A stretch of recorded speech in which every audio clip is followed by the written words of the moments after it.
Hi, dear students. This is Dr. Keshari Shukla, and I am with you with my lecture on Richard Steele's Spectator club. Students, एक बार हम फिर आपके साथ हैं. Richard steel का वो फेमस एस्से जिसकी स्टडी हम लोग पिछले टर्न पे कर रहे थे, स्पेक्टेटर क्लब. ओके, तो स्टूडेंट्स, हम लोगों ने शायद पहला पैसेज पढ़ लिया था, और पहले पैसेज में हम लोगों ने पढ़ना स्टार्ट किया था रोजर डी कवर्ली के बारे में. जैसा कि हमने आप लोगों को बताया भी था कि इस स्पेक्टेटर क्लब में actually 6 members are there, 6 member हैं. तो वन बाय वन सब के बारे में रिचर्ड स्टील बताता है, सबकी लाइफ को डिस्क्राइब करता है, क्या जीवन शैली रही है, किस तरीके से वो लोग इम्पोर्टेंट रहे हैं, कैसे उनके जीवन के तौर तरीके रहे हैं. उन सारी चीज़ों को one by one Richard Steele describe करता है. स्टूडेंट्स, हम लोग, मेरे ख्याल से बढ़ने का समय हो गया है आगे. मेरा ख्याल है कि आप लोग टिक किए होंगे कल जहाँ तक पढ़ाए थे. मैंने कल आप लोगों को बताया था शायद आखिरी लाइनों में कि किस तरीके से जब एक आदमी ने इसको एक यंगस्टर कह दिया था तो इसने उसको लातों से मारा था. लेकिन ये सारी जो एक हिलेरियस स्पिरिट थी, जो एक्साइटिंग स्पिरिट थी, जो स्मार्ट स्पिरिट थी उसकी, जो युवावस्था का जोश था उसके अंदर, ये सब उस वक्त था जब तक कि उसको उस विधवा महिला से धोखा नहीं मिला था प्रेम में. एक सटायर करना चाहता है रिचर्ड स्टील यहाँ पर. वो बताता है कि किस तरीके से अच्छे खासे लोग, अच्छे खासे नौजवान. Student, this is satire. मैंने आपको बार बार बताया कि आपको रिचर्ड स्टील के इस एस्से में हर जगह आपको समाज का यथार्थ चित्र दिखाता हुआ एक व्यंग्यात्मक लहजा मिलेगा. वो व्यंग जिसका उद्देश्य समाज की कमियों को उद्धृत करके समाज में सुधार लाना होता है. तो कल का जो लेक्चर था उसमें जो आखिरी की लाइनें थी वो ये प्रूव कर रही थी कि किस तरीके से जिन लोगों को समाज के बड़े दायित्वों का निर्वहन करना है वो लोग किसी के प्रेम में पड़ करके अपनी लाइफ को बहुत ज़्यादा प्रभावित कर देते हैं. इश्क में पड़ करके कितने लोगों ने अपनी लाइफ को बर्बाद कर दिया. उन्हीं चीज़ों को एक सटायरिकल लहजे में, एक व्यंग्यात्मक लहजे में, एक हास्य व्यंग के लहजे में रिचर्ड स्टील बताने का प्रयास करता है कि किस तरीके से जब यंग था तो उसकी स्पिरिट बहुत ही एक्साइटिंग थी. But being ill used by the above mentioned widow, but the above mentioned widow has used Roger D Coverley in very ill way. लेकिन जिस महिला के बारे में अभी मैंने जिक्र किया आपके सामने, वो विडो लेडी, उसने बड़ा बुरा बर्ताव किया रोजर डी कवर्ली के साथ. इस तरीके का आचरण दिखाया उस महिला ने, जिस तरीके से प्रेम में धोखा दिया, जिस तरीके से इनके जीवन को प्रभावित कर लिया. बल्कि हम यूं कह सकते हैं कि रोजर डी कवर्ली ने स्वयं अपने पांव पे कुल्हाड़ी मारी. अपनी हालत के जिम्मेदार वो स्वयं थे. लेकिन रिचर्ड स्टील यहाँ लिख रहा कि ill used by the above mentioned widow. Steele कह रहा है कि उस महिला ने गलत व्यवहार किया इनके साथ. This is again satire. कि कोई व्यक्ति सिर्फ दूसरे को दोष देता है. वो विडो लेडी थी, उसके साथ प्रेम में पड़े आप थे, और उसने मना कर दिया तो इल यूज्ड कर रही वो आपको. लेकिन पुरुष प्रधान समाज सारे के सारे दोष नारियों पे ही देता है. स्टूडेंट्स, मैंने बताया भी था कि 18th सेंचुरी में क्या कंडीशंस थी. वुमेन का बड़ा लो स्टैंडर्ड था. तो उसी सोशल रिप्रेजेंटेशन को लेकर के ये पंक्तियां आपके सामने आती हैं. Richard Steele says that Roger D Coverley was ill used by the widow, and its effect was this: जिस तरीके से उस महिला ने इनको धोखा दिया, उसका प्रभाव ये रहा स्टूडेंट्स कि he was very serious for a year and half. लगभग 1.5 सालों तक इतना गहरा आघात रहा रोजर डी कवर्ली के मस्तिष्क पर कि 1.5 सालों तक तो बहुत गंभीर हो गया। 1.5 सालों तक ऐसा लगा जैसे उसे सांप सूंघ गया है। न उसका कहीं मन लगता है, न किसी से बात करता है, पूरी तरीके से एकदम आइसोलेट हो गया, एकदम अकेला हो गया, एकदम सीरियस लाइफ हो गई, जैसे लाइफ में कुछ बचा ही नहीं है। राइट? कितने दिनों तक स्टूडेंट्स? 1.5 सालों तक, for a year and half. And though his temper being naturally jovial, हाँ ये अलग बात है कि उसका जो टेम्परामेंट है, उसका जो बिहेवियर है, वो नेचुरली जॉवियल ही रहा। नेचुरली जॉवियल मीन्स प्राकृतिक रूप से थोड़ा मजाकिया आदमी है वो, माने बाई बर्थ थोड़ा हंसमुख स्वभाव का है। तो उसके उस हंसमुख स्वभाव में तो कोई परिवर्तन नहीं आया,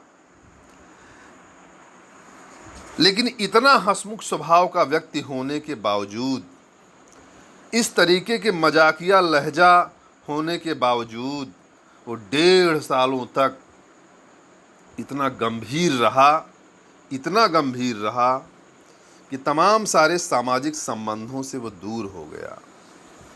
लेकिन किसी तरीके से धीरे धीरे ही recovered, he at last got over it. धीरे धीरे सदमे से वो बाहर आया। He got victory over his depression.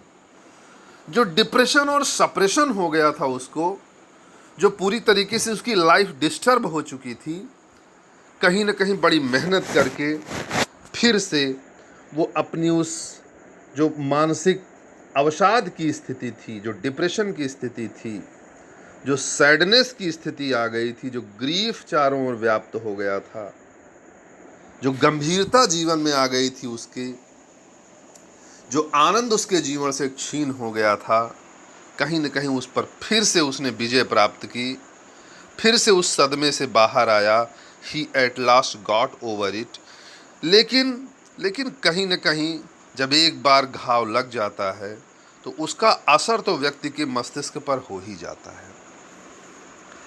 Students, with the passage of time, although the wounds of your heart heals, but its impression remains there.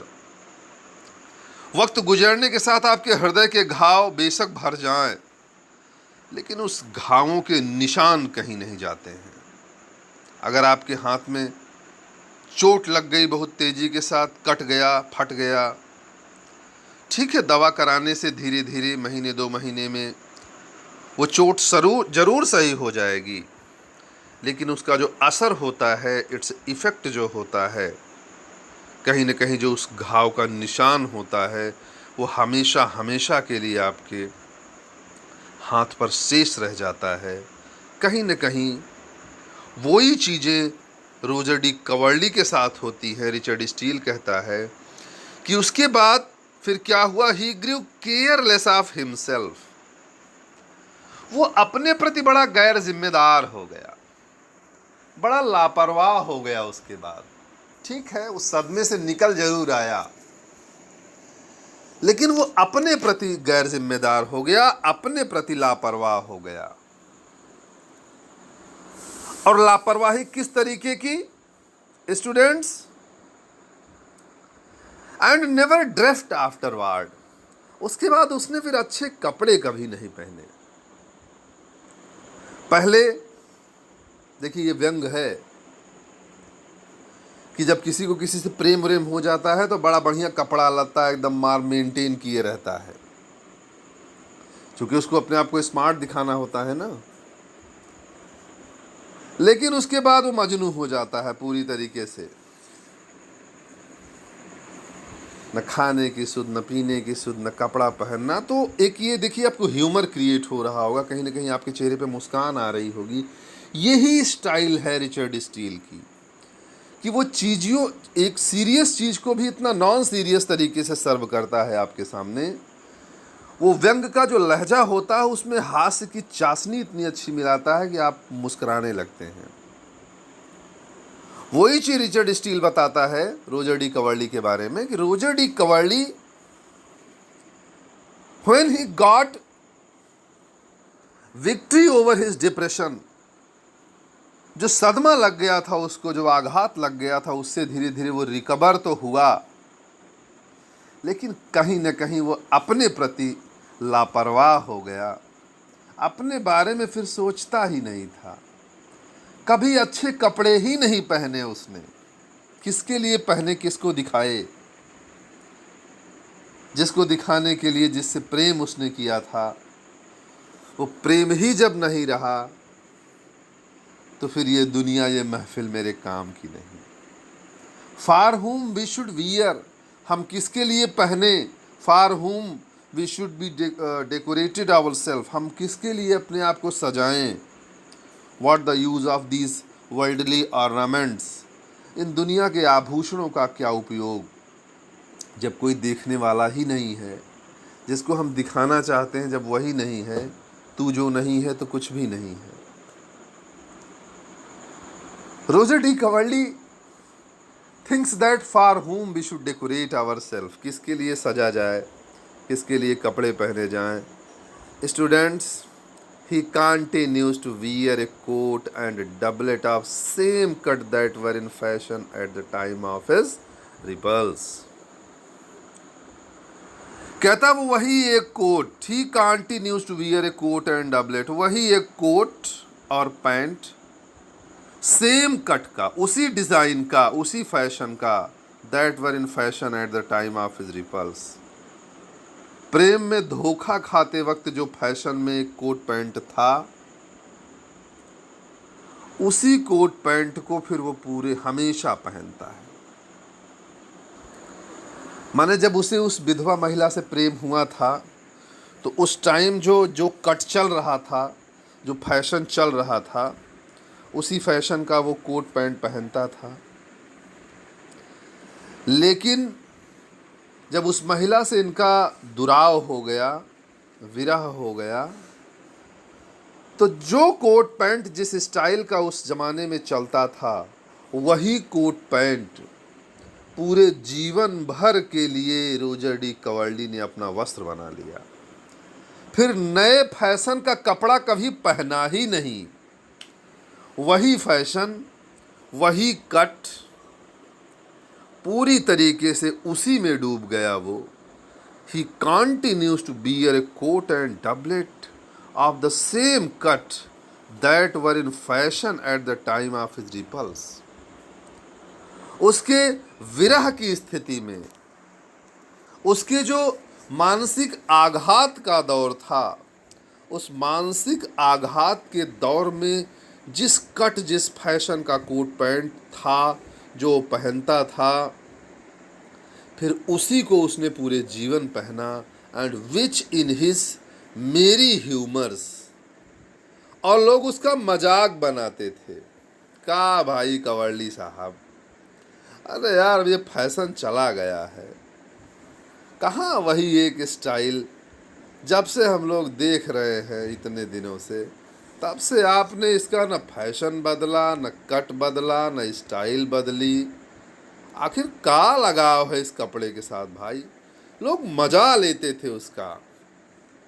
Which is merry humour, ये humour था, वो अक्सर कहा करता था। He tells us, Roger D Coverley used to say, हमेशा कहा करता था, स्टील कहता है कि he tells us has been in and out 12 times since he first wore it.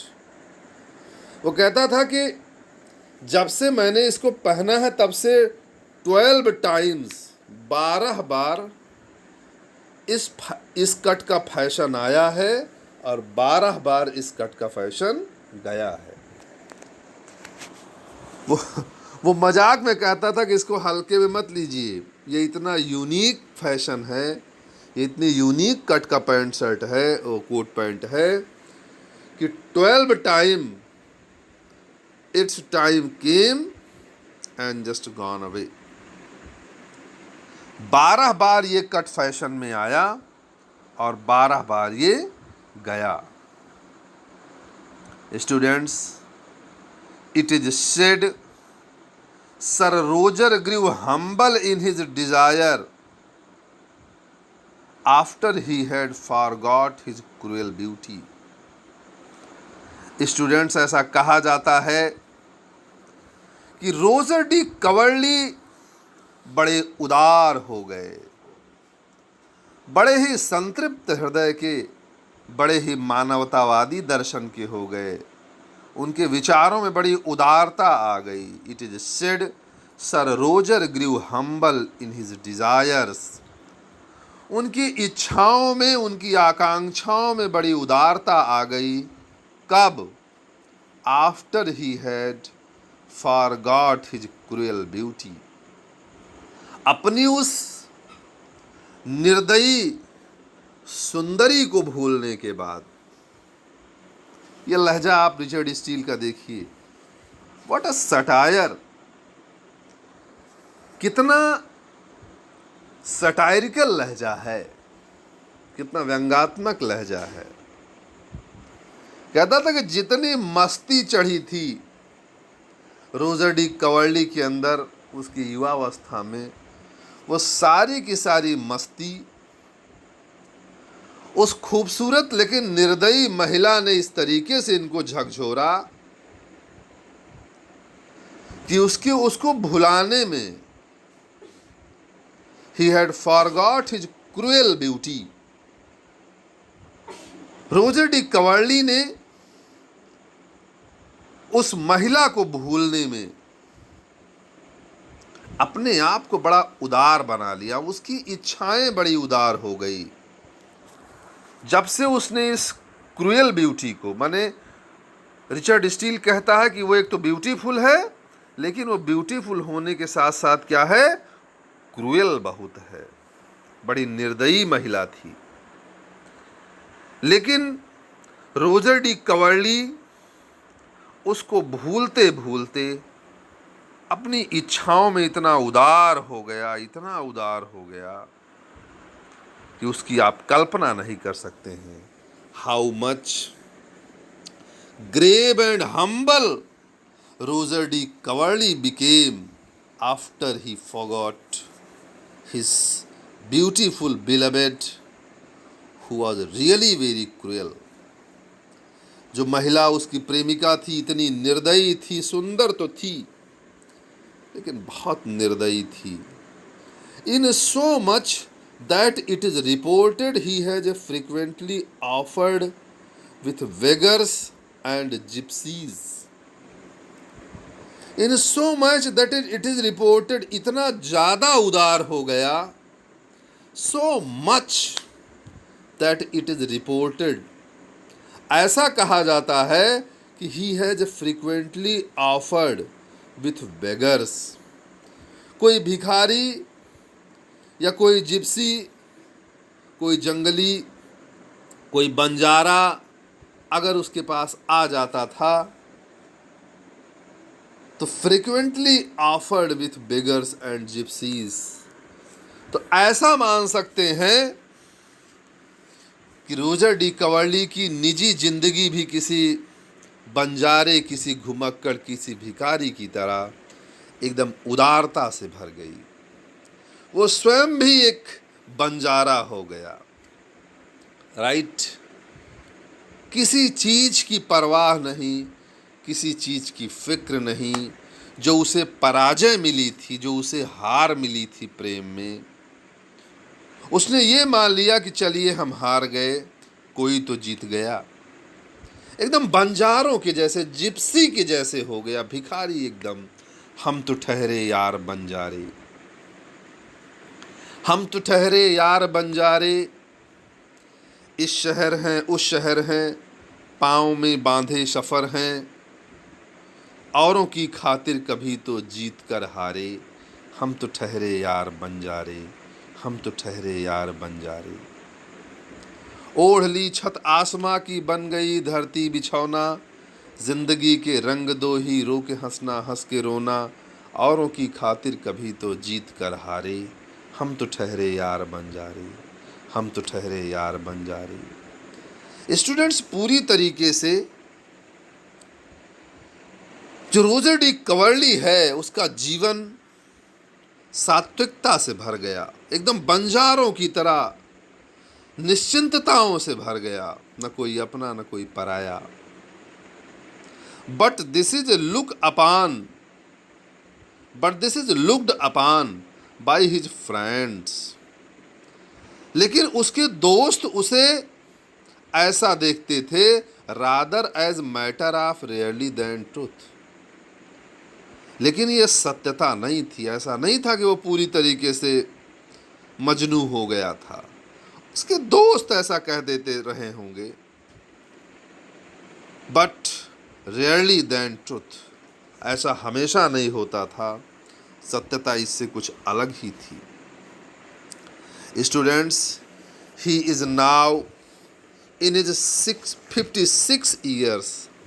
आज रोजर डी कवर्ली की उम्र 56 वर्ष है। कितने साल है? 56 ईयर्स ऑफ एज। स्टूडेंट्स, ये सारे जो पॉइंट्स हैं इनको आप लोग नोट डाउन रखिएगा। कई बार शॉर्ट क्वेश्चन में पूछा जाता है कि जैसे पहले मैंने बताया कि जो कोट पैंट वो पहनता था वो कितनी बार out of fashion and in fashion हुआ था, तो 12 टाइम्स हुआ था। उसके बाद जब विडो ने उसको धोखा दिया तो कितने टाइम तक वो डिप्रेशन में रहा, तो 1.5 साल तक रहा। अब फिर से रोजर डी कवर्ली जो फर्स्ट कैरेक्टर है स्पेक्टेटर क्लब का, first member of Spectator club, आपको ये जानना है कि उसकी उम्र क्या थी। अगर ये क्वेश्चन पूछा जाता है तो क्या एज थी उसकी? 56 ईयर्स। तो students, Roger D Coverley was 56 years of age. Richard Steele says कि now Roger D Coverley is 56 year of age. वो 56 वर्ष का है, but cheerful, gay and hearty, बड़ा दिलदार, बड़ा मस्त, बड़ा हंसमुख टाइप का है। Cheerful, gay and hearty means बड़ा दिलदार मस्त टाइप का आदमी, खुशदिल टाइप का आदमी। Keeps a good house both in town and country. उसके 2 घर हैं, अमीर आदमी है भाई। तो ही कीप्स 2 हाउस, उसके 2 घर हैं, एक गांव में है और एक नगर में है। स्टूडेंट्स, आपको याद होगा मैंने बताया था राइट कि किस तरीके से उसके 2 घर हैं। जब वो नगर में, अब आपके लिए ये ध्यान देने की बात है, आप पीछे दोहराइए इस चीज़ को, कि जब नगर में रहता था तो कहाँ पे वो रहता था और गांव उसका कौन सा था। दोनों जगहों पे उसका घर था।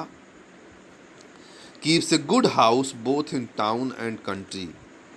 दोनों जगहों पर, नगर में भी और गांव में भी, दोनों जगह वो घर रखता था। A great lover of Mankind, और वो मानवता का बहुत बड़ा प्रेमी था। वो मनुष्यों से प्रेम करने वाला व्यक्ति था। But there is such a mirthful cast in his behaviour. लेकिन उसके व्यवहार में एक अजीब बात थी, एक अजीब चीज उसके व्यवहार में आप नोटिस कर सकते थे। रिचर्ड स्टील के व्यक्तित्व में एक विशेष चीज आपको मिल सकती थी अगर आप उस बात को गहराई से देखते, अगर आप कायदे से उसके बारे में जानने का प्रयास करते, तो निश्चित रूप से आपको एक अलग ही चीज़ दिखाई पड़ती। A different kind of nature this man has, और वो थी उसकी मर्थफुल कास्ट।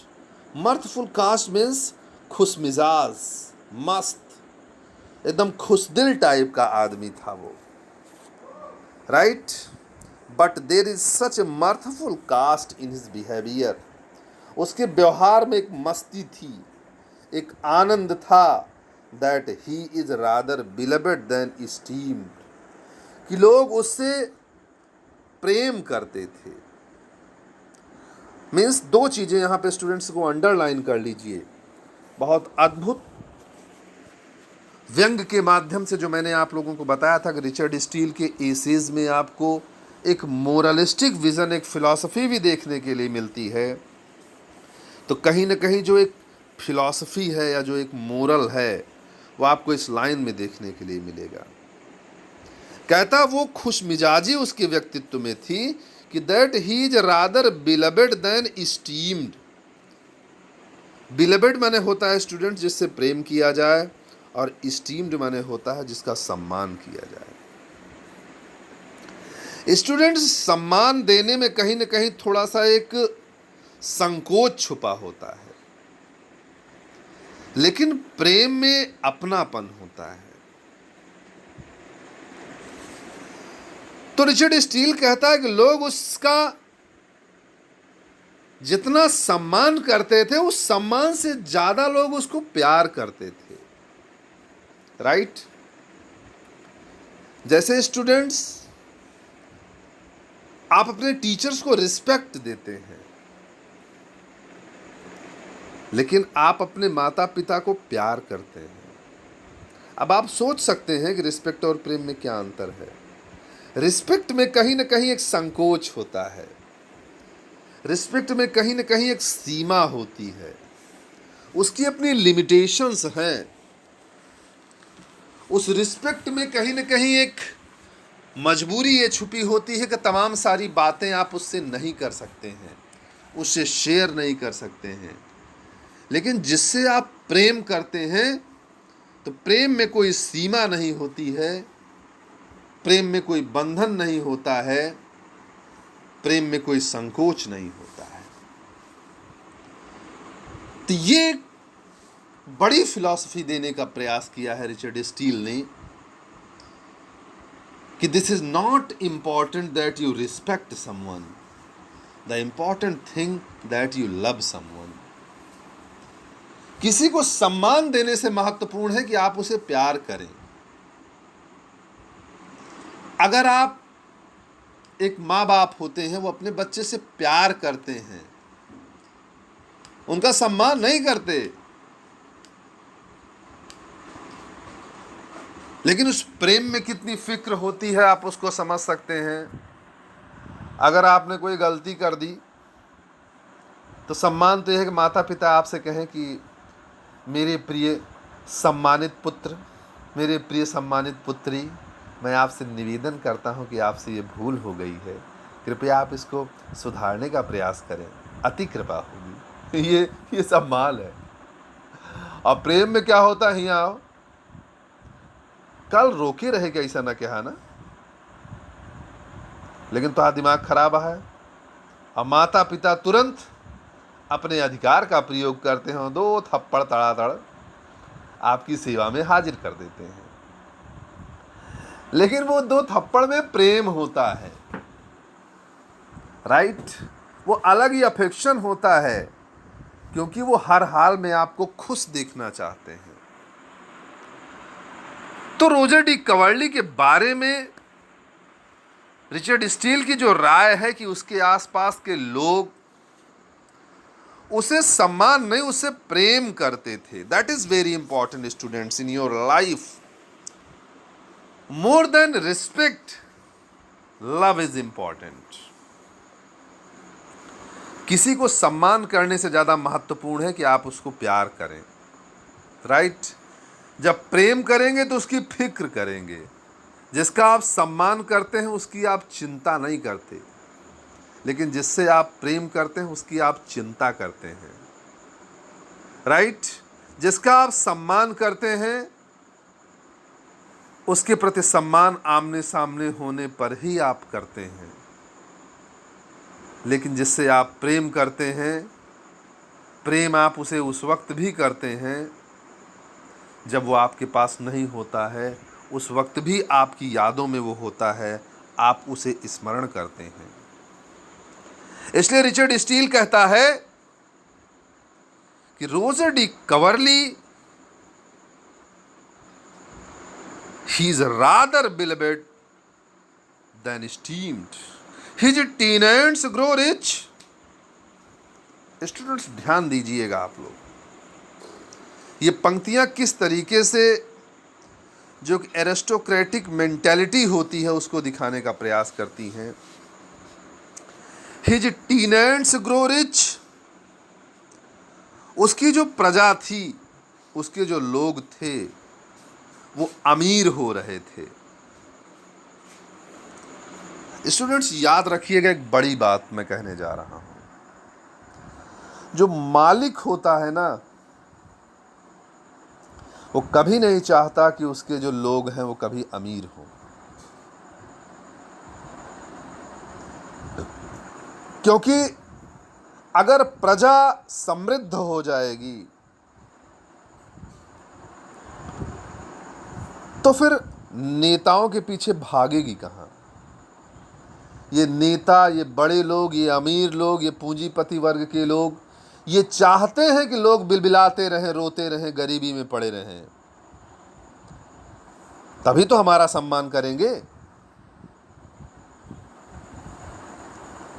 लेकिन अगर वास्तविक जनसेवक है तो वो चाहता है कि उसकी जनता प्रसन्न रहे। स्टूडेंट, सरकारें आपको गरीबी का अनुदान दे देंगी, सरकारें आपको मुफ्त का राशन दे देंगी, खाओ, लेकिन रोजगार नहीं दे पाती हैं कि आप सेल्फ डिपेंड हो जाओ। खाली खाते रहोगे, बिलबिलाते रहोगे तो उनकी गुलामी करोगे, उनके आगे पीछे दौड़ोगे। लेकिन जिस दिन आप समृद्ध हो जाएंगे, इनके आगे पीछे घूमना बंद कर देंगे और इनकी दुकान बंद हो जाएगी। लेकिन उससे अलग रोजर डी कवर्ली ऐसा व्यक्ति है, उसकी महानता का अंदाजा आप इस बात से लगा सकते हैं कि हिज टीनेंट्स ग्रो रिच, कि उसकी जो प्रजा है वो समृद्ध हो गई, समृद्ध हो रही, अमीर हो रही है। इससे आप उसके व्यक्तित्व का अंदाजा लगा सकते हैं कि उसे अपनी जनता से कितना स्नेह है। तमाम सारी फिल्मों में आप पुराने देखते होंगे, जमींदार लोग क्या करते थे, खाने भर का दे देते थे बस, इसके अलावा जो उनकी प्रजा है उसको न पढ़ने देते थे न लिखने देते थे। कहते थे अगर पढ़ लिख लेंगे तो फिर हम लोगों की जमींदारी चली जाएगी। लेकिन Roger D Coverley is different. His tenants grow rich. ये अपने आप में बड़ी बात है कि वो अमीर होने के बावजूद भी उसकी जनता अमीर हो रही है। His servants look satisfied. और उसके जो नौकर हैं वो उससे संतुष्ट हैं। सामान्यतः जो नौकर होते हैं मालिक से कभी संतुष्ट नहीं रहते हैं। उनसे पूछिए तो कोई न कोई कमी बताते ही रहेंगे। हमारा मालिक ऐसा है, अरे यार वो ऐसा आदमी है, वो ऐसा करता है, वैसा करता है। माने वो कभी आपको अपने मालिक से संतुष्ट नहीं नजर आएंगे। छुट्टी नहीं देता है, एरियर नहीं दे रहा है, इंक्रीमेंट नहीं दे रहा है, बट राइट बैठ के पढ़ा रहे हैं, हमारा नाश्ता रखा हुआ है, और अभी तो डांट दिए, नहीं तो कुत्ता के खा जाता है इसको, और नाश्ता पे ध्यान ही नहीं दे पाए। Okay students, we are just kidding. Okay students, तो this kind of approach this Roger D. Cavalli has, कि his subject is satisfied, his men are satisfied, and his subject grow rich, उसकी जनता समृद्ध हो रही है। All the young women profess love to him, और कई सारी नौजवान महिलाएं तो उससे प्रेम का इजहार कर चुकी हैं अब, लेकिन अब वो किसी पे ध्यान नहीं देता। उम्र हो चुकी है। तमाम सारी नवयुवक महिलाएं, नौजवान लड़कियां, नौजवान महिलाएं प्रोफेस लव टू हिम, उससे प्रेम करने के बारे में सोचती हैं। And the young men are glad of his company, और नौजवान पुरुष उसके साथ रह करके अपने आप को खुश दिल महसूस करते हैं, अपने आप को खुश महसूस करते हैं। महिलाएं उससे प्रेम करती हैं, पुरुषों को उसके साथ रहने में आनंद आता है। When he comes into a house, when he comes into a house, और जब वो अपने घर आता है, मान लीजिए नगर में रह रहा है महीने डेढ़ महीने से, और गांव के घर में आया, या गांव में काफ़ी टाइम से रह रहा है, वो नगर वाले घर की तरफ गया, तो when he comes into a house, जब वो घर में आता है ना, तो he calls the servant by their name, तो अपने नौकरों को उनके नामों से बुलाता है। स्टूडेंट्स, ध्यान देने की बात है, अगर अपने नौकर को आप नाम लेकर के बुला रहे हैं तो उसे अच्छा लगेगा। जैसे हम लोग कॉलेज में हैं, कोई प्यून है, तो उसे अगर कह के बुलाएं, ए चपरासी इधर आओ, है तो वो चपरासी ही, लेकिन उसे बुरा लगेगा ना, उसे अच्छा नहीं लगेगा। लेकिन अगर उसका नाम लेके बुलाओ, ए राजू इधर आओ, तो शायद अपने आप को सम्मानित महसूस करेगा। जो टॉयलेट साफ करने वाले लोग होते हैं, मेहतर जिनको हम स्वीपर कहते हैं, अगर उससे हम ये कह के बुलाएं, ए भंगी इधर आओ, क्या उसको अच्छा लगेगा? तो Roger D Coverley calls his servants by their names, उनको नाम लेके बुलाता, उसे अपने सारे नौकरों के नाम याद हैं। इतना अटैच्ड है वो अपने नौकर से, अपने नौकरों से वो लगाव है इसको, कि वो सबका नाम याद रखता है, उसे एक एक नौकर के नाम याद हैं। Okay students, and talk all the way upstairs to visit, और जब सीढ़ियों से उतर रहा होता है या सीढ़ियों से ऊपर जा रहा होता है, तो उस वक्त वो ऐसा नहीं कि सीधा चला जा रहा है, वो बातें करते हुए जाता है, हाल चाल पूछते हुए जाता है। और राजू ठीक है, परिवार ठीक ठाक है, वो ऊपर चढ़ता रहता है सीढ़ियों पर, लेकिन साथ साथ वो अपने लोगों से बात करता है। ऐसा नहीं कि मालिक है तो एकदम मुंह फुलाए रहे। तमाम मालिकों को आप देखते होंगे, ऐसा लगता है जैसे उनको अपने नौकरों से कोई दुश्मनी है, उनसे सीधे मुंह बात ही नहीं करते हैं। लेकिन रोजर डी कवर्ली का बिहेवियर थोड़ा डिफरेंट था। He calls his servants by name and he talks to his man, अपने लोगों से बड़े प्रेम से बोलता था, बड़े प्रेम से वो बात करता था। अब आपको उसके प्रोफेशन के बारे में बताते हैं। आई मस्ट नॉट ओमिट, कहीं भूल न जाए बताना, कहीं छूट न जाए, ओमिट मीन्स छूट न जाए। Richard Steele is telling, this is necessary to inform you that sir Roger is a justice of quorum. Sir Roger एक न्यायाधीश है, एक जज है, हल्के में मत लीजिए। पेशे से रोजर डी कवर्ली एक न्यायाधीश है, एक जज है। ये अलग बात है।